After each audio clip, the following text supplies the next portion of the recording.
اور اللہ نے بنی اسرائیل سے اقرار لیا تھا اور ان میں ہم نے 12 سردار مقرر کیے تھے، اور اللہ نے فرمایا کہ میں تمہارے ساتھ ہوں اگر تم نماز پڑھتے اور زکوٰۃ دیتے رہو گے اور میرے پیغمبروں پر ایمان رکھو گے اور ان کی مدد کرتے رہو گے اور اللہ کو قرض حسن دو گے تو میں تم سے تمہارے گناہ دور کر دوں گا اور تم کو بہشتوں میں داخل کروں گا جن کے نیچے نہریں بہ رہی ہیں۔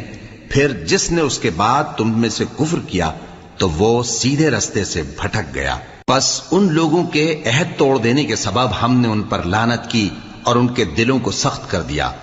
یہ لوگ کلمات کتاب کو اپنے مقامات سے بدل دیتے ہیں اور جن باتوں کی ان کو نصیحت کی گئی تھی ان کا بھی ایک حصہ فراموش کر بیٹھے،